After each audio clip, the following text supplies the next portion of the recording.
سبحان الذی اسری بعبدہ، پاک ہے وہ ذات جو لے گئی اپنے بندے کو راتوں رات مسجد اقصی سے مسجد حرام سے مسجد اقصی تک۔ اگر یہ بات کسی انسان کی طرف منسوب ہوتی تو بات اور تھی، اگر یہ فعل حضور کی طرف منسوب ہوتا کہ حضور گئے تو بات اور تھی کہ میں آیا نہیں لایا گیا ہوں، حضور گئے نہیں لے جائے گئے ہیں، اور لے جانے والے وہ ذات ہے سبحان الذی اسری، وہ پاک ہے ہر عیب سے، ہر نقص سے، ہر ذوق سے، ہر کوتاہی سے، وہ منزہ ہے، اعلی ہے، عرفہ ہے، بالا تر ہے، لہذا اس کی قدرت سے یہ ہرگز بعید نہیں کہ وہ اپنے بندے کو راتوں رات مسجد حرام سے مسجد اقصی اور پھر مسجد اقصی سے سدرۃ المنتہا تک لے جائے اور واپس لے آئے اور پھر مسجد حرام میں پہنچا دے۔ اور بعض روایات میں آتا ہے کہ وضو کا پانی ابھی بہ رہا تھا اور کنڈی جو ہے حضور کے مکان کی وہ ابھی ہل رہی تھی، معلوم ہوا وقت نہیں گزرا۔ میں کچھ بیان کروں گا، میرے بیان کرنے میں کچھ کمی اور بیشی ہونے کا اندیشہ ہے۔ اگر ہم اتنے خوش قسمت ہیں کہ وہ واقعہ ہمارے پاس ایک مفصل حدیث کی شکل میں موجود، اور حدیث بھی دوسرے یا تیسرے طبقے کی کتابوں کی نہیں، متفق علیہ، جس میں روایتاً جیسا کہ میں نے عرض کیا جس کا پایا تقریباً قرآن کے برابر، اور اس حدیث کے راوی ہیں حضرت مالک ابن صعصعہ رضی اللہ تعالی عنہ۔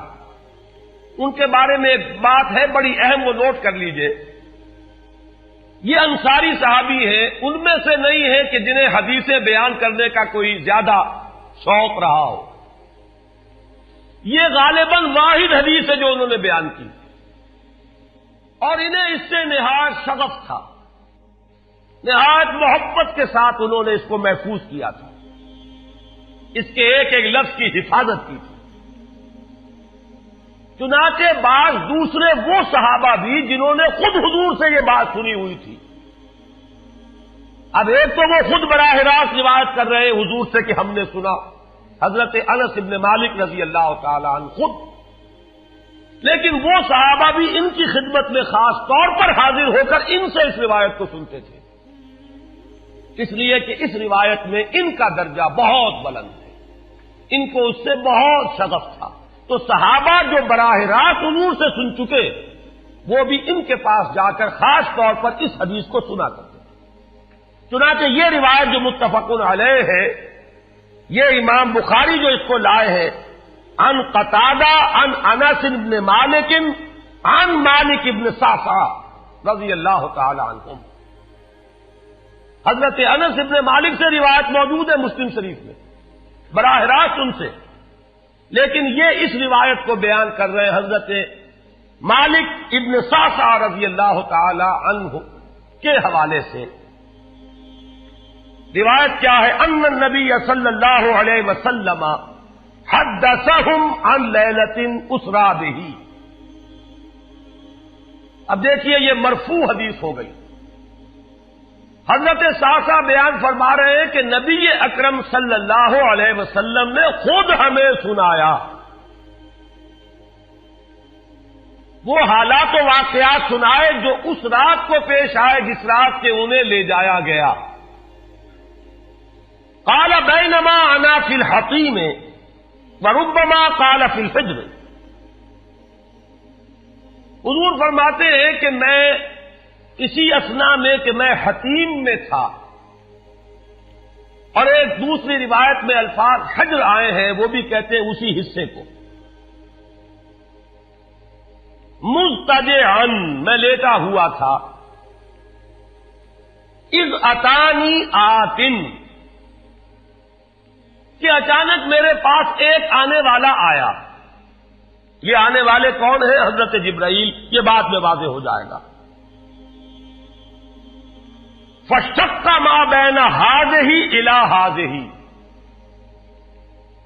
حضور نے اشارہ فرمایا، اس نے یہاں سے یہاں تک میرا سینہ چاک کیا، یعنی من طفرت نہرہ ہی الی شعرتہ ہی، یہ جو گڑھا ہے حلق کا گڑھا، یہاں سے لے کر تیرے ناک تک سینہ چاک کیا، فاستخرج قلبی، اور میرا دل نکالا،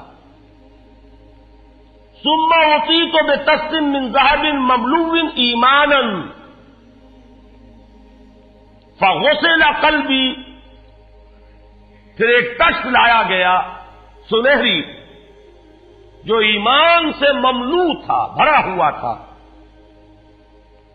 تو پھر اس کے ذریعے سے میرے اس قلب کو، سینے کو دھویا گیا، ثم غسل ثم اعید، وفی روایت اس کے بعد اس کو لوٹا دیا گیا اور پھر وہ زخم بھی سی دیا گیا۔ ایک روایت میں آتا ہے ثم غسل البطن بماء زمزم ثم ملئ ایمانا وحکمتا، اسی طریقے سے پورے پیٹ کو بھی صاف کیا گیا مائے زمزم سے، اور اس میں بھی ایمان اور حکمت بھر دیے گئے۔ ثم اعطیت بدابۃ، پھر میرے پاس ایک چوپایا لایا گیا، دون البغل فوق الحمار، جو بغل یعنی خچر سے تو کچھ چھوٹا تھا، اور حمار یعنی گدھے سے کچھ بڑا تھا، اب یہ جو سفید تھا، یقال لہ البراق، جس کا نام براق ہے، وَيَدَعُ خَطْوَهُ عِنْدَ أَقْصَى طَرْفِهِ، اور اس کا ہر قدم اس کی حد نگاہ پر جا کر پڑتا تھا۔ فَعِلْتُ عَلَيْهِ، میں اس پر سوار ہوا، فَانْطَلَقَ بِي جِبْرَائیل، اب یہاں نام آ گیا، وہ آنے والے کون تھے؟ پھر چلے میرے ساتھ حضرت جبرائیل، حتی اتی السماء الدنیا، یہاں تک کہ وہ آسمان دنیا تک پہنچ گئے، جو پہلا آسمان ہے۔ اب یہاں دیکھیے وہ روایت میں جو زمینی سفر کا درمیانی حصہ ہے وہ رہ گیا، دوسری روایات سے ہم اس کو جوڑ کر جمع کریں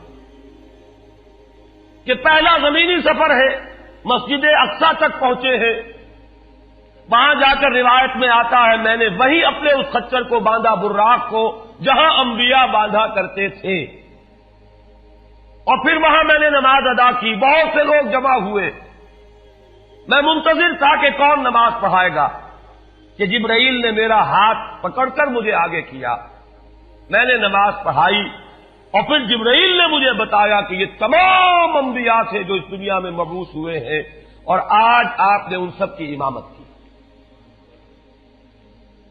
یہاں سے پھر شروع ہوا ہے وہ دوسرا سفر، لیکن جب پہلے آسمان تک پہنچے، فاستفتح، انہوں نے دستک دی، کھلوانا چاہا، قیل من ھذا، پوچھا گیا کون ہے؟ قال جبرائیل، انہوں نے جواب دیا جبرائیل۔ قیل ومن معک،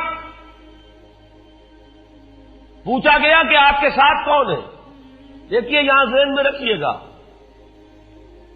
اس امکان کو کوئی شخص مسترد نہیں کر سکتا کہ ان ملائکہ کے علم میں ہو، لیکن پھر بھی پوچھ رہے ہیں، قانون قانون ہے، دروازے پر دستک دینی ہوگی، آئیڈینٹی ڈسکلوز کرنی ہوگی، چاہے علم میں ہو۔ جج جو ہے وہ اپنے علم کی بنیاد پر فیصلہ کبھی نہیں دے گا، وہ تو مقدمے کی سماعت ہوگی، شہادتوں کی بنیاد پر فیصلہ ہوگا۔ ذاتی علم کی بنیاد پر کرنا ہے تو وہ خود کسی اور عدالت میں اس مقدمے کو منتقل کرے اور وہاں گواہ کی حیثیت سے پیش ہو، تو قانون قانون ہے۔ پوچھا گیا آپ کے ساتھ کون ہے؟ قال محمد صلی اللہ علیہ وسلم۔ قیل وقد ارسل الیہ، پوچھا گیا کیا انہیں بلایا گیا ہے؟ قال نعم، انہوں نے فرمایا ہاں۔ قیل مرحبا بہ فنعم المجیء، جا ففتح فلما خلصت، اس کے بعد کہا گیا مرحبا ان کے لیے، تہنیت ہے، مبارکباد ہے، خوش آمدید ہے، کیا ہی اچھے ہیں وہ جو لائے گئے ہیں۔ پھر وہ سمائے دنیا جو ہے اس کا دروازہ کھولا گیا، میں اس میں داخل ہوا، فیضا فیہا آدم، میں نے دیکھا وہاں حضرت آدم تشریف فرما ہے۔ فقال ھذا ابوک، جبرائیل نے کہا یہ آپ کے جد امجد ہیں، فسلم علیہ، ان کو سلام کیجئے، فسلمت علیہ، میں نے انہیں سلام کہا، فرد السلام، انہوں نے سلام کا جواب دیا، ثم قال مرحبا بالابن الصالح والنبی الصالح، خوش آمدید ہے، مرحبا ہے صالح بیٹے اور صالح نبی پر۔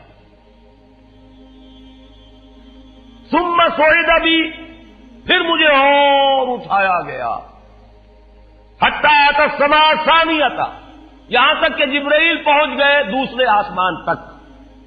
فاستفتح، پھر وہی سوال و جواب ہے، میں اب ترجمہ نہیں کروں گا۔ قیل من ھذا قال جبرائیل، قیل ومن معک قال محمد، قیل وقد ارسل الیہ قال نعم، قیل مرحبا بہ فنعم المجیء جاء ففتح فلما خلصت۔ جب یہ سارا اس کارروائی کے بعد داخل ہوئے ہیں دوسرے آسمان پر، فَإِذَا یحییٰ وعیسیٰ وَهُوَ ابْنَا خَالَةٍ، وہاں میں نے دیکھا کہ یحییٰ اور عیسیٰ ہیں اور یہ خالہ زاد بھائی ہیں۔ قَالَ هَذَا یحییٰ وَهَذَا عیسیٰ فَسَلِّمْ عَلَيْهِمَا فَسَلَّمْتُ فَرَدَّا ثُمَّ قَالَ مَرْحَبًا بِالْأَخِ الصَّالِحِ وَالنَّبِيِّ الصَّالِحِ، انہوں نے بھی کہا خوش آمدید اور مرحبا ایک صالح بھائی اور صالح نبی کو، یہاں نوٹ کیجئے گا، حضرت عیسیٰ اور حضرت یحییٰ یہ بنی اسرائیل میں سے، لہذا حضور کو اپنا بیٹا نہیں کہہ سکتے، بھائی کہہ رہے ہیں۔ آدم جد امجد ہیں، انہوں نے بیٹا کہا ہے، مرحبا بابن الصالح والنبی الصالح، وہ نبی تو ہے، سب کہیں گے نبی، لیکن کوئی بھائی کہے گا، کوئی بیٹا کہے گا، ابراہیم بیٹا کہیں گے، موسیٰ وہ بھائی کہیں گے، جن کی نسل سے آپ نہیں ہیں، وہ جو براہ راست نسل چلی آ رہی ہے اس میں جو ذکر کرے گا وہ بیٹے کے لفظ سے کرے گا۔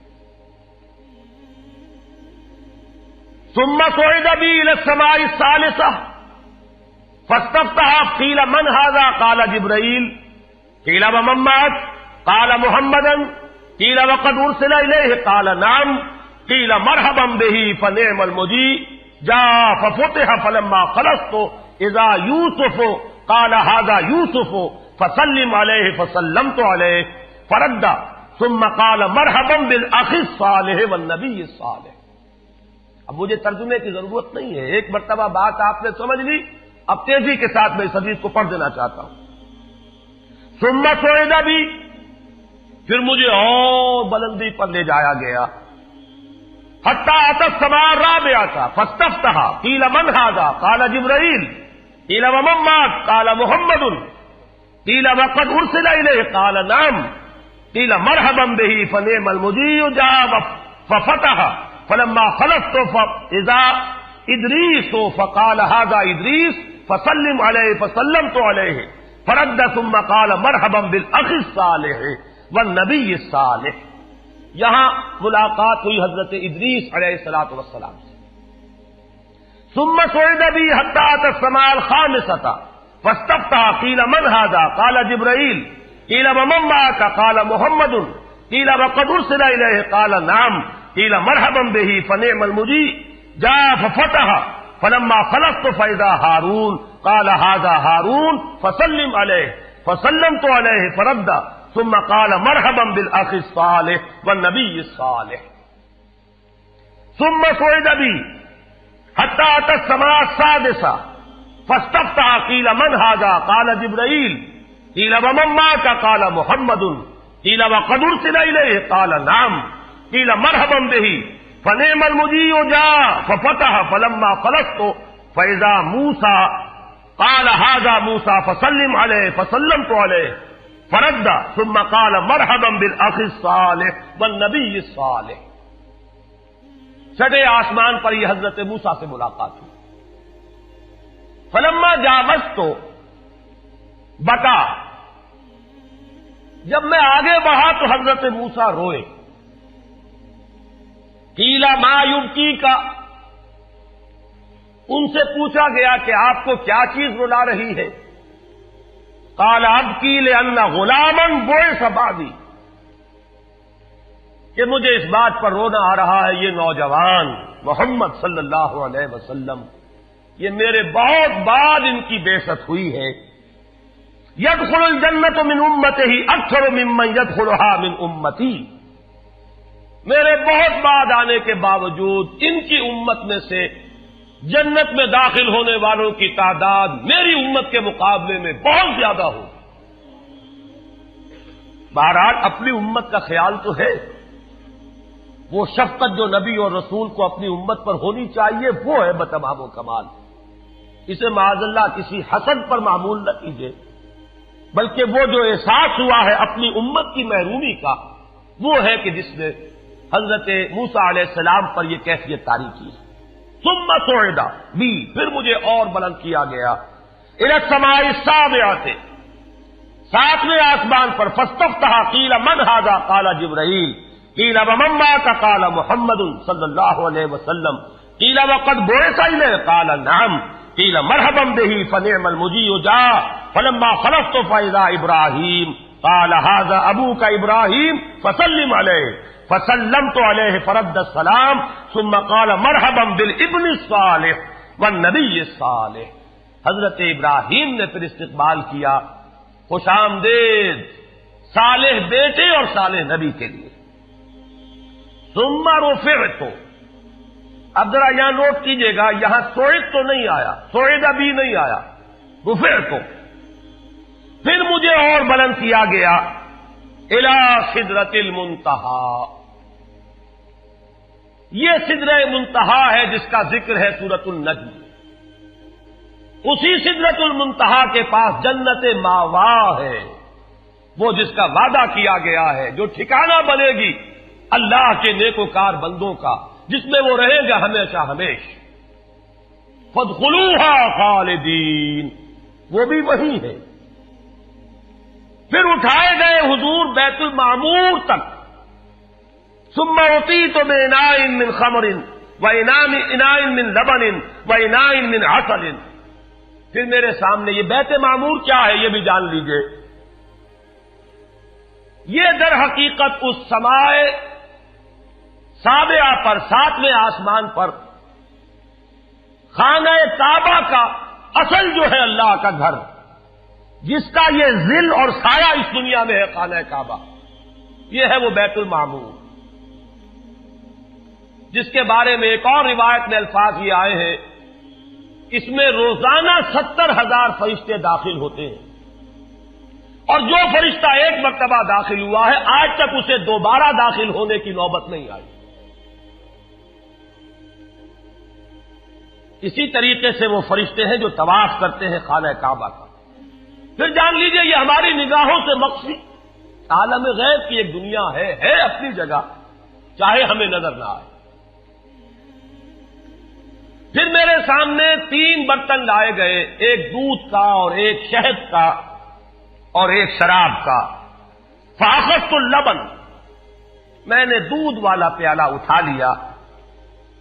قال ہی الفطرہ، حضرت جبرائیل نے توثیق کی کہ یہ ہے اصل میں آپ کا انتخاب درست ہے، یہ فطرت ہے. فطرت اللہ التی فطر الناس علیہا، یہی جو فطرت انسانی سے قریب ترین شے ہے اس کا آپ نے انتخاب کیا. انت علیہا و امتک، اسی فطرت پر اے محمد آپ بھی ہے اور آپ کی امت بھی ہے. ثم فرضت علیہ صلوات 50 کل یوم. ایک اور روایت میں الفاظ آئے ہیں، اس میں اس کی وضاحت نہیں ہے کہ 3 چیزیں حضور کو یہاں عطا کی گئی. ایک تو 50 نمازیں جو فرض ہوئی، ایک دن رات میں 50 نمازیں، اور ایک سورہ بقرہ کی آخری 2 آیات جو تحفہ اللہ نے دیا محمد کو امت کے لیے صلی اللہ علیہ وسلم. آمن الرسول بما انزل الیہ من ربہ والمؤمنون کل آمن باللہ وملائکتہ وکتبہ ورسلہ. یہاں سے لے کر آخر تک فانصرنا علی القوم الکافرین تک یہ 2 آیات یہ جنت کے خزانوں میں سے 2 خزانے ہیں جو شب معراج کو عطا ہوئے ہیں محمد الرسول اللہ کو بطور تحفہ امت کے لیے. اور تیسری بات یہ کہ اے نبی آپ کی امت کے لیے یہ خصوصی بات ہے کہ آپ کی امتیوں کے گناہ کبیرہ بھی بغیر توبہ کے معاف ہو سکیں گے. یہ خصوصی تحفے ہیں جو امت کے لیے لے کر آئے محمد صلی اللہ علیہ وسلم. 3 تحفے نماز جو اس معراج میں فرض ہو رہی ہے اور اسی کو حضور کہہ رہے ہیں الصلاۃ معراج المؤمنین. اہل ایمان کے لیے یہ بمنزلہ معراج ہے. اس میں پھر روایت میں تفصیل آ رہی ہے. واپس جب آئے ہیں حضرت موسیٰ سے ملاقات ہوئی اور انہوں نے یہ فرمایا کہ یہ 50 نمازیں بہت ہیں, مجھے تجربہ ہے, تمہاری امت اس کا تحمل نہ کر سکے گی, واپس جاؤ درخواست کرو کم کرواؤ. حضور گئے, 10 نمازیں اس میں معاف ہوئی, 40 ہوئی. پھر یہی بات ہوئی, پھر بھیجا حضرت موسیٰ نے, پھر 30 ہوئی, پھر 20 ہوئی, چوتھی مرتبہ پھر وہ 10 اور پھر 5 رہ گئیں. اس پر بھی حضرت موسیٰ نے یہ کہا اب بھی جاؤ یہ بھی بھاری ہے. حضور نے فرمایا مجھے شرم آتی ہے, میں اتنی مرتبہ جا چکا ہوں, مزید اب جانے سے حیا محسوس کر رہا ہوں.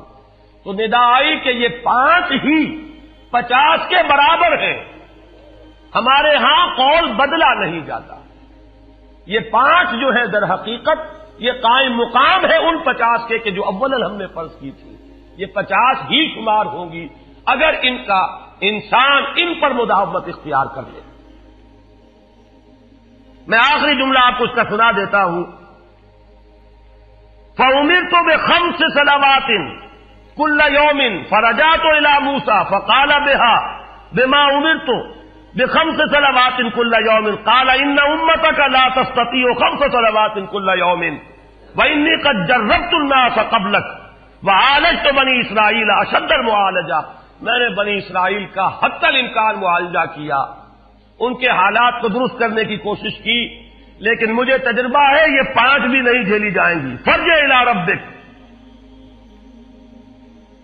فَاسْأَلْهُ التَّخْفِيفَ, مزید تخفیف چاہیے لِأُمَّتِكَ. قَالَ سَأَلْتُ رَبِّي حَتَّىٰ اسْتَحْيَيْتُ وَلَٰكِنِّي أَرْضَىٰ وَأُسِلُّمُ. قَالَ فَلَمَّا جَاوَزْتُ نَادَىٰ مُنَادٍ ابزیت فریضتی وخففت عن عبادی. متفق علیہ. مجھے ندا آئی کہ میں نے اپنے بندوں پر تخفیف کی.